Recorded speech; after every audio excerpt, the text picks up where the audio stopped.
Hey guys, it's your girl Kizzy Rock, and yes, Kizzy Rock is my birth given name. Happy Sunday. I want to say hey to all my subscribers, new as well as season. I got a word for you. Tap in. Happy Sunday, guys. I already know. I've read your emails for the last 2 months. um, so what I'm going to speak to you guys about, I have 20 things I think, but you guys already know it can probably, it's going to branch off. I can already feel it in my spirit. I want to speak about 20 or more things that I have learned this year. I don't have anything in any particular order, but I guess MIA, going AWOL, I guess some of you have said, some of the things that I'm going to speak about is going to plug in to my absence for the last, 2 months or so. All right, I want to start with take the time that you need. Take the time that you need without feeling guilty. Again, many times in our community or just survivor mode have just taught us to always fight against stillness. And there are seasons where God is going to call you into stillness. There will be seasons that God will literally clip you up. That can be a job loss. That can be a hospital stay, whatever. Clip you up just for you can be still so he can implement into you the things that he's doing in your life in this season. Take the time you need without feeling guilty. Next, feeling despondent at times, just feeling full of despair and so far away from God, you don't feel like you have a connection because you're going through some things. That's normal at times. But religion will make you think like, oh, what do you mean you can't hear from God? You don't feel spiritually connected. You're going to hell because you don't have a connection with God in the last month or so. What do you mean you can't hear from God? Do you know how many times God will go silent on you? Do you know how many times you want to be connected, but God will go silent on you? So there's times where things will happen in your life. It can be grief. It can be a divorce. I mean, you're at your lowest of your lowest. And there's times where you don't feel like reading your word. Of course, you know it's the best thing to do. You know what you should do. But there's something in your spirit that's so heavy that you have no desire. Could be depression, spiritual depression, or depression. You have no desire to pray, no desire to read your word. You feel like even if you read the word, you're getting absolutely nothing in the spiritual realm. And before you know it, you shut your Bible because it's like, this ain't it. That's okay at times.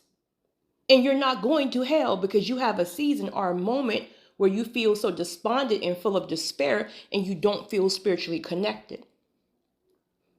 So that's one thing. Next, we got to stop pouring out empty cups. Again, religion will sometimes have you thinking like you can be at the lowest of the lowest of the lowest. I mean, you can be crawling because you're in a down season, right? Maybe you lost a marriage or a marriage ended in divorce over 30 years. 30 years. But some folks will tell you that you can't take time off. You got to get up the next day and you better preach, even though 30 years of your life is falling apart. All right. So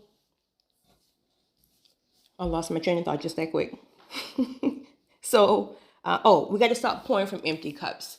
When you feel that your spirit is very, very low, it's important for you to pull back and take time.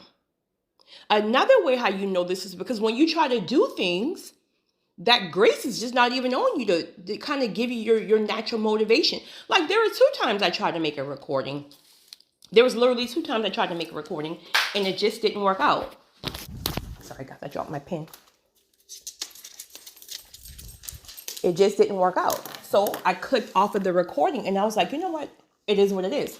And sometimes those were times where I even tried to make a recording right quick because someone needed some type of motivation through the email. And I was like, you know what? Let me just jump on. And I had nothing. I had absolutely nothing. We got to stop pouring from empty cups, because when you're pouring from empty cups, truth be told, that's you.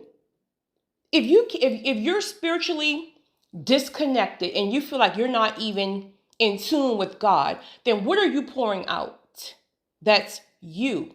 You're pouring from brokenness, and what's going to happen is you're going to be giving people you versus the Spirit.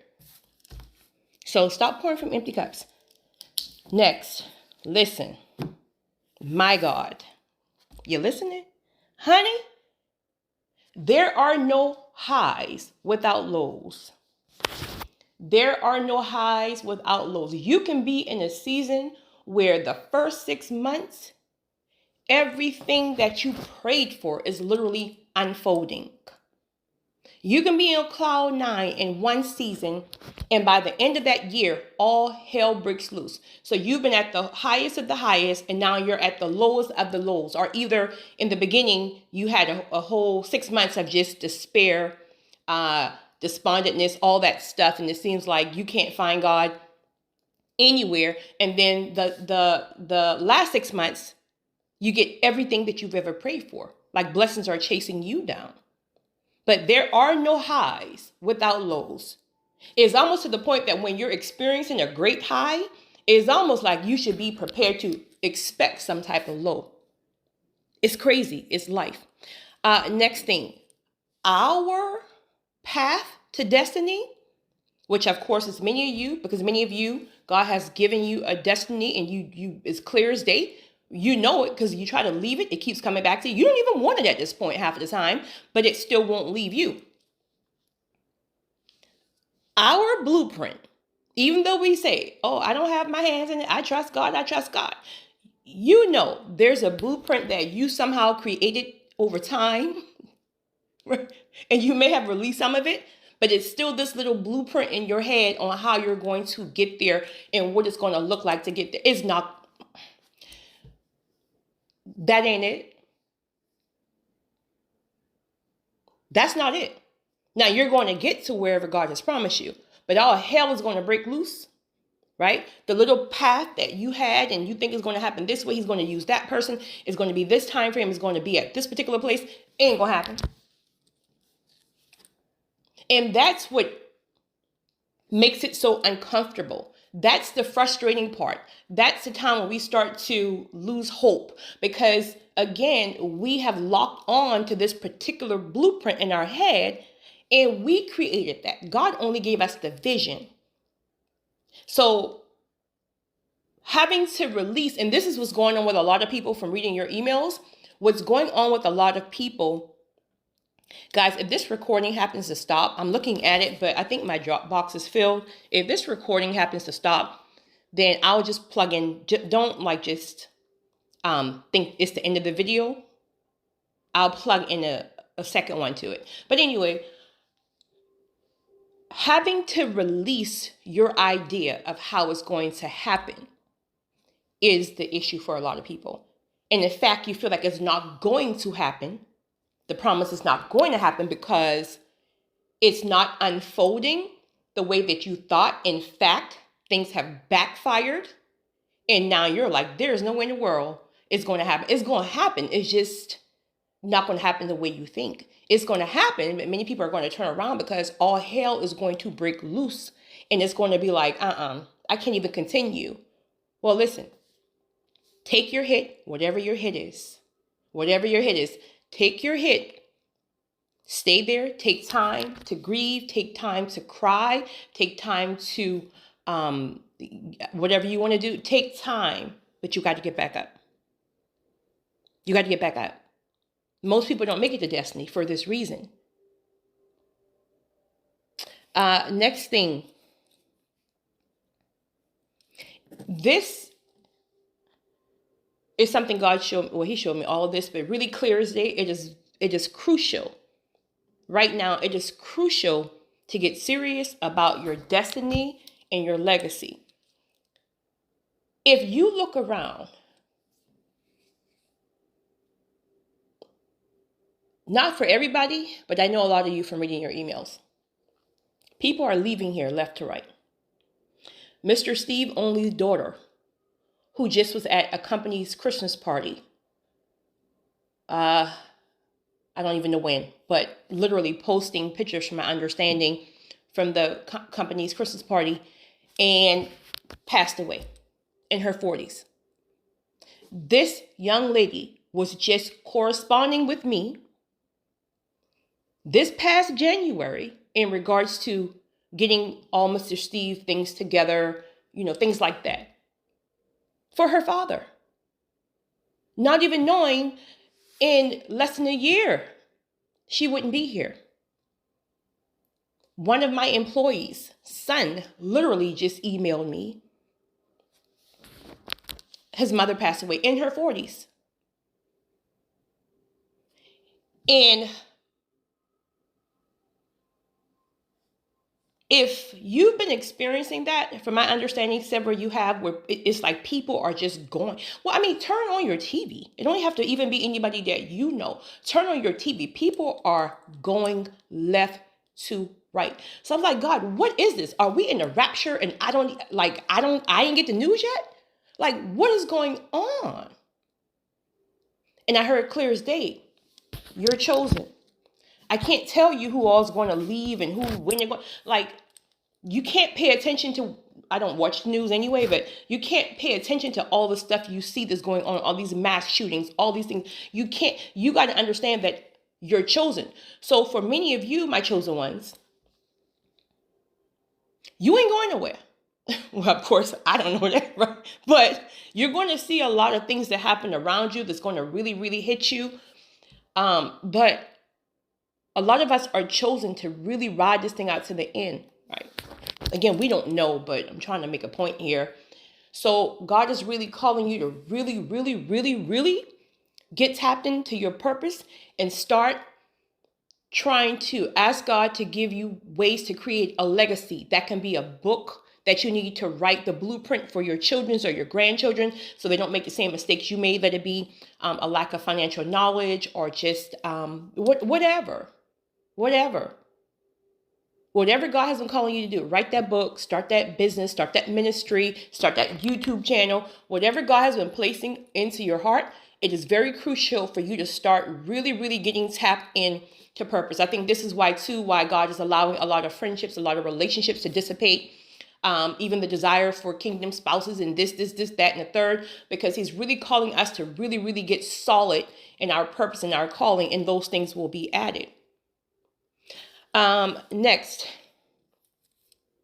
listen, speaking to kingdom wives and kingdom spouses or kingdom partners, and time waits on no man. Time waits on no man. Some of you, now this is not for everybody, but it'll hit you in your spirit if it's for you. Some of you have been waiting and doing the right thing for quite some time. It is not that you done anything wrong or that you had anything misaligned. It's just that we all have free will, and God can't force anybody's hand to do anything.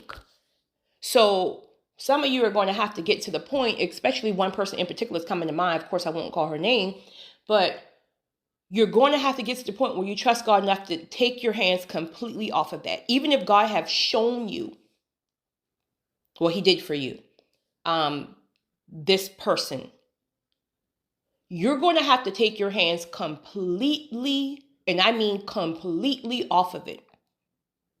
And guess what? That may even mean entertaining other potentials. Where before it's all the talk about the counterfeits, and that's true. But when I say release your hands off of it completely, now you're not going to look for anything or anybody. But if God starts bringing people in your path, don't be so hardened to the point where you block it out because your mind is so locked on what you think or who you think or what you think God said. Because here's the thing, if God said it, it is. So it'll come during this ordained timing. But even if God said it is, he still can't force anybody's hand. You're doing the right thing, but that doesn't mean the other person is doing the right thing. Time waits on no man. So if they miss their chance, they miss their chance. They'll hear about it, and they'll even have their regrets about it.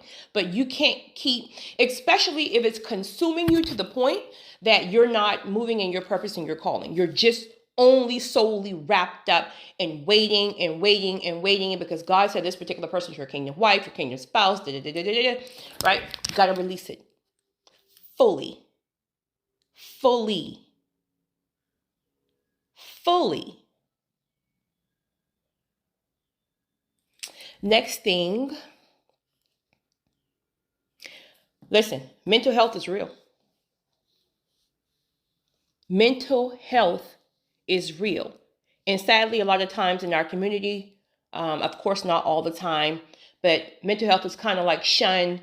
It's almost like just pray it off, pray it off, pray it off. Now, granted, you have people who deal with mental health issues on a common basis. Like it's almost like they live with it. They've been living with it for years and years or whatever. Then you have other people who may get hit with it seasonal. Mine sometimes come in the fall, just a seasonal depression, or even if you're grieving, grief turns into depression. So whatever it may be, mental health is real. I was looking at a video someone sent to me last night off of Instagram, and a young lady was breaking down because she feels like she's tired of just surviving. She said all of her life it's like she's just been surviving, and it's just like it was hard to watch. But mental health is real, and I think a lot of people, thank God, are starting to really wake up to understand that there's nothing wrong with therapy. There's nothing wrong with medication. Some people need medication, but what have society deem people to be quote unquote crazy because you need medication, not realizing that sometimes things is just a chemical imbalance, and all these different things. But anyway, mental health is real. I'm not one who struggles with depression, like long term or anything like that. But again, God has given me times, just kind of random things where I get to experience it so I can understand how to really speak about certain things. Because again, religion will tell you just pray it away, pray it away, pray it away. And even though it is a spirit, it's a spirit of depression. So that's important too, to have some really strong people behind you, standing behind you to help pray that spirit up off of you. But there are times, seriously, where you need to get help, because you mess around and be in the house and you're already at your lowest, you're depressed, and now Satan is getting up in your head. Like, got to be very, very careful. But mental health is real. Next thing, listen, boundaries are a must. Again, many times, especially my empaths who are here, my HSP, highly sensitive people, or just my people pleasers, you have a hard time with boundaries. Boundaries are a must. Boundaries are a must. And it's hard to put boundaries in place, and not for me any longer. But when you're first starting to put boundaries in place, like, hey, I'm sorry, I can't do it. Sorry, I can't come. Sorry, I can't answer my phone. Sorry, I can't be there, right? It's going to be triggering for you at first, because whatever your seed is, it's like, well, if I don't go, you're going to be mad with me. Then maybe you had a father or a mother who was mad with you all the time, and you just wanted their approval. So whatever your seed is going to trigger that. Like, well, if I don't do this, if I don't keep their children, if I don't lend them this money, if I don't do such and such, if I don't go to the baby shower, right, they're going to be mad at me. Listen. I get it. Been there, done that. I promise you. But you'll get to a point after putting boundaries up, and you will get to a point where you realize that if a person can't respect your boundaries, they don't respect you. Period. If they don't respect your boundaries, they don't respect you. So if it falls off, it falls off. Boundaries are crucial. There's times in my life where I shut everything down. I'm not answering my phone. I'm not like, please give me time. If I ask for time, you got to give me time. You can't put that pressure on me because it's something you need. You need to feel fulfilled because whatever reason, but you're disrespecting the other person who says, I need time.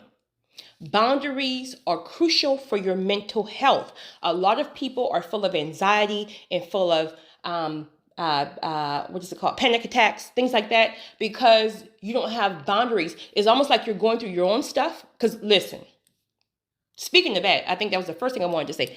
Let me just tell you guys, a lot of people are going through hell. But see, when you're going through a difficult season, it will feel like it will feel so isolated. You will feel like you're the only person. If I could just screenshot, I would never, but if I could just screenshot my emails to you guys, if you just scroll down social media, people are listen, 2023, let's say people are going through heartbreaks and divorces. People are grieving. People are dealing with mental health, financial, like it's crazy. People are going through it. 2023 is no joke. And I say it's no joke because it's not even over yet. If you guys remember, if you scroll a couple of videos down, you will see I made a video about this year. It was going to be exposure of the celebrity world and pastoral world. Like, and if you listen to that recording, you will hear me say that it was going to be a major fall, but I couldn't tell. Well, you can listen to it. 2023 is no joke. I think God is really waking people up for an even higher purpose. And in order to really wake us up, he's putting certain things right in our face, things that we were blind to, where now we can't even ignore it. Like life is straight lifing right now. I don't care who's smiling around you. I don't care who's on social media posting these pictures with their little cute onesie pajamas and their family units. And I mean, and granted, that's not everybody. Some people are in a very, very good season. Of course, seasons rotate. Some people are in a great season. Some people are in the best season of their lives. And some people are in the worst season of their lives. But the point I'm trying to make is don't go to work and you see everybody smiling around you, because a lot of people really hide depression behind a smile. And you feel like I got to leave work and then I go to this hellhole. And it's like I'm the only one who's going. No. A lot of people are going through hell right now. So know that you're not alone.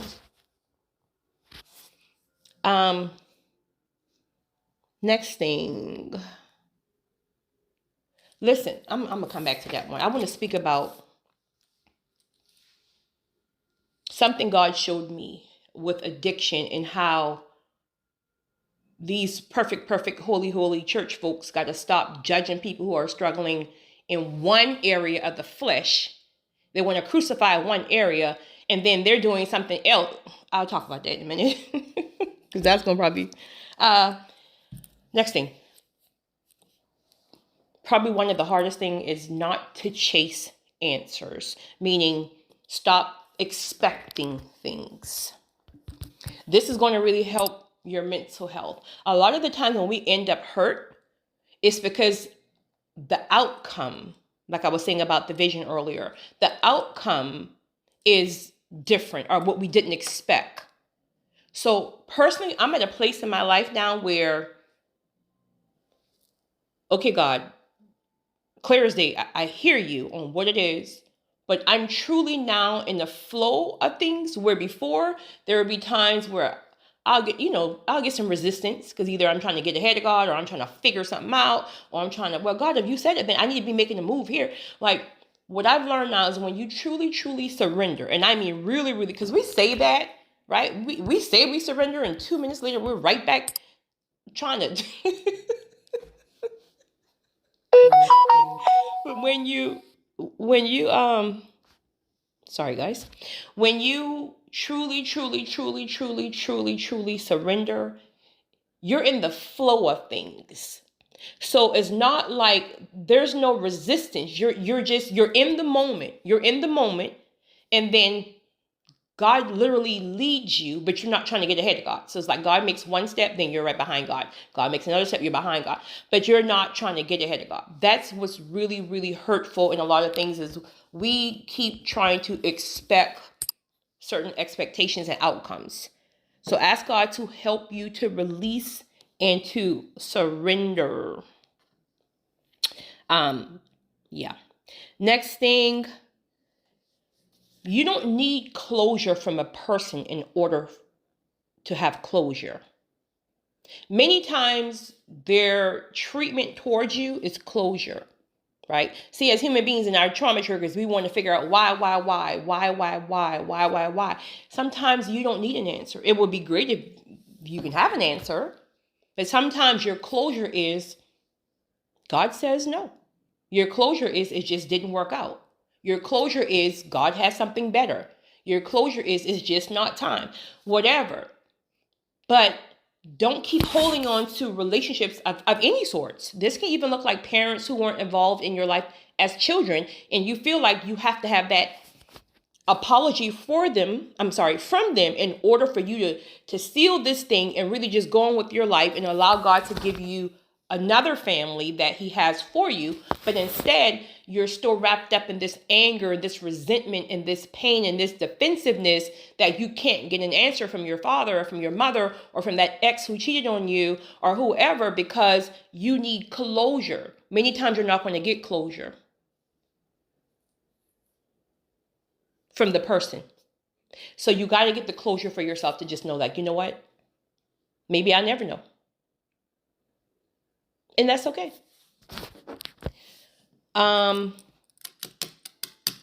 Next thing. I made a community post about this a couple of days ago. Don't always take rejection personal, right?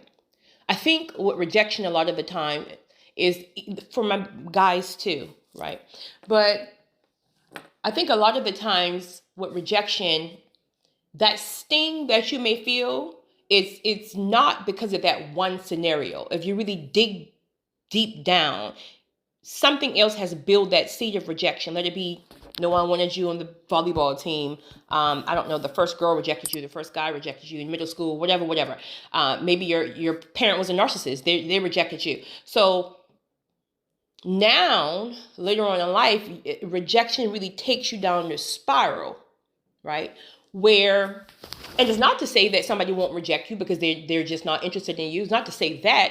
It's to say that sometimes people's rejection is about them not feeling good enough for you. So if you're elevated and you're walking around, your spirit is on fleek, you're on fleek, right? Is fleek even still a word? And a person can't receive you, then that's not a reflection on you. That's them. They feel like they're not level up enough for you. But then you will take it personal, like, what is it about me? What is it about me? It's not about you. Everybody's going through something. We all have our vices. I don't care how confident a person looks. Everybody have their own struggles and their own vices. A person may be emotionally unavailable. Maybe they're grieving somebody. And here you're getting in your feelings because it feels like somebody's rejecting you and you're taking it too personal. I think as human beings, we take things too personal. Sometimes it's not about you, it's about the other person. So we have to change our perspective there. Also, we all have different personality types. Like some people have that avoidant personality type. Like, I guess you can kind of some people may have it from a toxic point of view, but just in general, sometimes with avoidant personalities, they're not needy like that. They're solid in their own frame, right? So they may not need you to be involved in every aspect of their lives. They probably do well solo, but because they love you and maybe you guys are married or in a relationship or whatever, then they will incorporate some things. But then you have another type of people who I forgot what that personality trait is called, but I don't want to say clingy, but you're just kind of like you need to be involved, you need reassurance, you need to be a part, and it's not even good or bad for each person. It's just the fact that everybody's different. But if you're a person and you're very needy or that's not the word I'm looking for. It's another word where what is it? Different personality trait types. I can't think.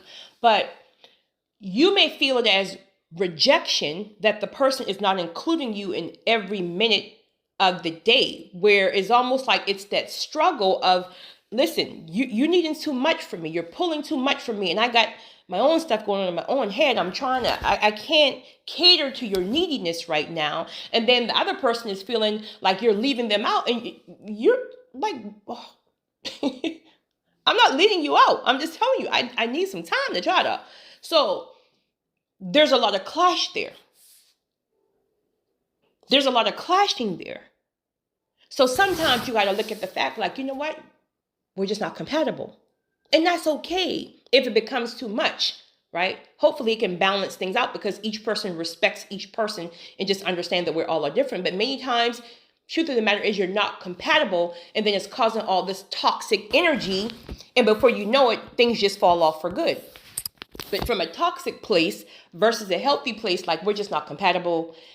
I think the season is just up, and that's okay. I think I only have a few more. Next thing,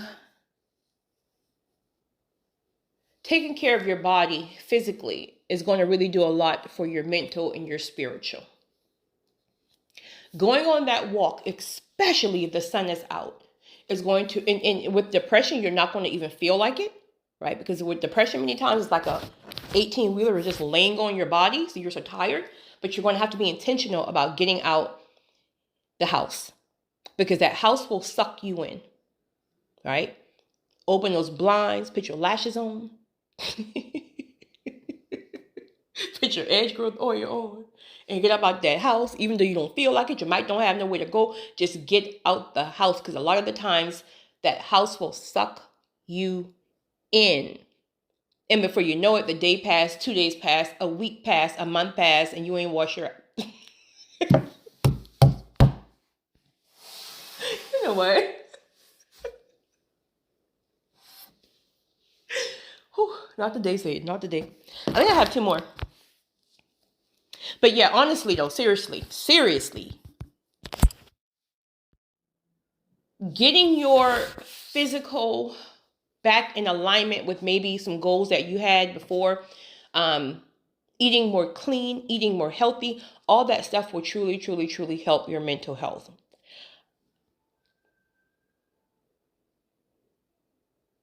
Here's another thing. Sometimes we get too cocky on thinking that tomorrow is promised, right?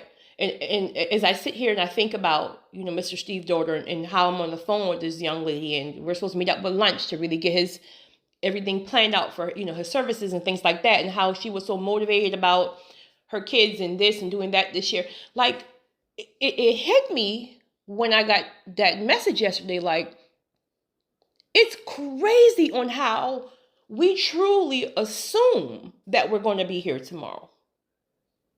And then I think about her and I think about my employee, and it's like, but we just talked about doing certain things.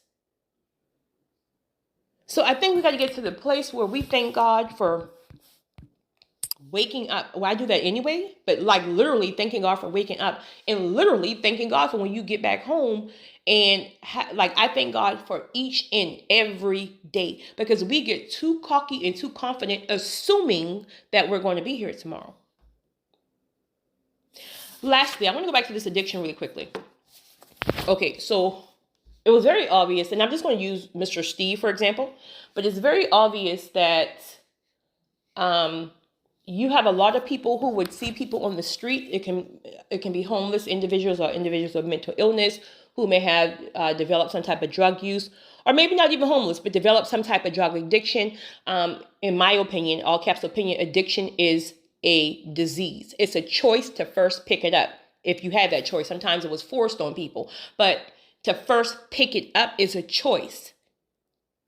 And then it turned into a disease because your body chemically is now dependent on that thing. This is why when you have, like, I don't know, maybe some alcoholics or even drugs, with the withdrawal happens because their body is chemically dependent on it. And if you've never seen somebody in withdrawal, you don't want to ever see that. I've experienced that one time with a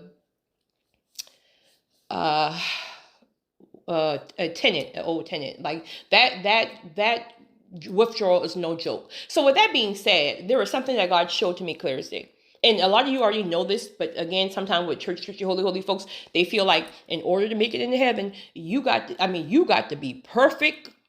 I mean, perfect. You just bet not do one thing because you're not going. Listen,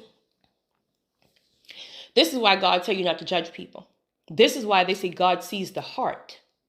See, people sees the flesh. So when you take somebody like Mr. Steve, who obviously was, thank God he got, cleaned up during the end or whatever, who loves the Lord, but still struggle with addiction. Well, you will have some people, and no one said this to me, not to me, where you have some people who feel like, well, because that person is all strung out on the corner and they're not going to heaven. How do you know that? How do you know that? So really what you're saying is that because, okay, it's a sin. Okay, let's just say the addiction is a sin.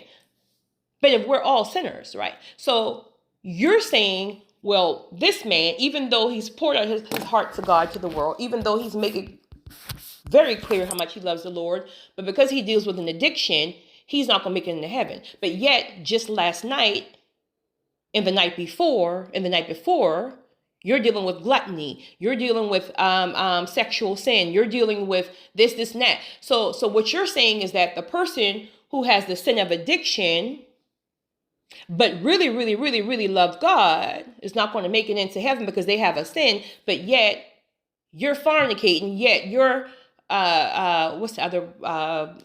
You're whatever you got going on. You're masturbating, right? You're addicted to porn. So you ain't going either. If that's the case, I can't grasp why do people pick out one and two sins, even when it comes down to homosexuality, things like that. Not saying I agree with any of that. I'm very clear. I don't agree with it, but I'm just trying to understand how can people put one group in hell, but you're not perfect either. You got skeletons yourself. Just because the world don't see your skeletons, just because it's not a drug addiction or an alcohol addiction, but it's a food addiction. It's a but God showed that to me clear as day. And he wanted me to share that. I don't know if somebody on here has been like judging somebody or like condemning somebody or throwing them to hell. And listen, that's not to say you don't pray for that person. It's not to say that you don't tell the person the truth. It's understanding that God is love. And God is not going to throw somebody in hell because they have a problem with drugs that started when they were 11, because they were molested since the time they were 3 and 4, and some crackhead sold their child and they pumped that child up with drugs, and all that child knew was drugs. In their entire life they're struggling with an addiction, a demon that just chased them. But over time, they got to know God. They fell in love with God. They still love God. Okay, they went to rehab. They got clean, but we already know the percentage of staying clean. And then they fell back into the addiction, but they still love God. And then they OD. So you think that person is going to hell? And I'm sure someone is saying, yes. Well, are you going to hell for eating that whole ham for Thanksgiving? Are you, you know what?